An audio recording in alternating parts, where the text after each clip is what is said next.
नमस्कार, आपण पाहत आहे भांडा फोड न्यूज. एका दमात भ्रष्टाचारी कोमात. सोशल मीडिया, कर्जबाजारी, गुन्हेगारी, सट्टेबाजी, चोरी, मटका, जुगार, दारू, सावकारशाही, न्यायाच्या प्रतीक्षेत प्रशासन. भांडाफोड न्यूज. एका दमात भ्रष्टाचारी कोमात. सांगलीतील पूर नियोजन विभाग कोल्हापूरला वर्ग. मान्सूनचा हंगाम तोंडावर आला असताना कोयनेपासून अलमट्टी पर्यंतच्या महापुरातील पाण्याचं नियोजन करणाऱ्या सांगली कार्यालयातील कार्यभार कोल्हापूरला वर्ग केल्याने जलसंपदा विभाग गोंधळाची स्थिती निर्माण झाली आहे. सांगली कोल्हापूर जिल्ह्याला असलेल्या महापुराचे नियोजनच यावेळी कोलमटण्याची भीती व्यक्त केली जात आहे. सांगली व कोल्हापूर जिल्ह्यात 2005 मध्ये महापुराने थैमान घातल्यानंतर सांगली पाटबंधारे विभागाअंतर्गत पूर नियंत्रण कक्ष स्थापन करण्यात आला आहे.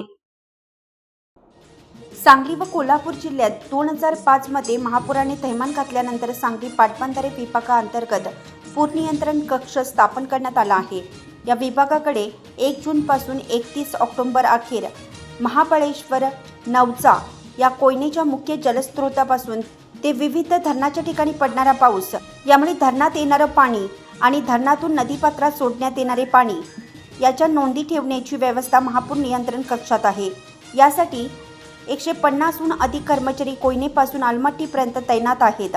याशिवाय अलमट्टी धरणासह हिप्परगी बंधाऱ्यात जलसाठा किती आहे, विसर्ग किती होतो, यामुळे पाण्याची फूक किती काळ राहील, विसर्ग किती हवा याची माहिती संबंधित विभागाकडे ठेवण्यात येते. कोयनेसह कोल्हापूर जिल्ह्यातील राधानगरी, दूधगंगा, सांगली जिल्ह्यातील चांदोली, सातारा जिल्ह्यातील कोयनेसह धोम, कण्हेर, पाटगाव आदी धरणातून केला जात असलेला पाण्याचा विसर्ग आणि यामुळे नदीपात्रात होणारी पाण्याची वृद्धी याची माहिती सांख्यिकी स्वरूपात सांगलीच्या कार्यालयात उपलब्ध करण्यात येत असते.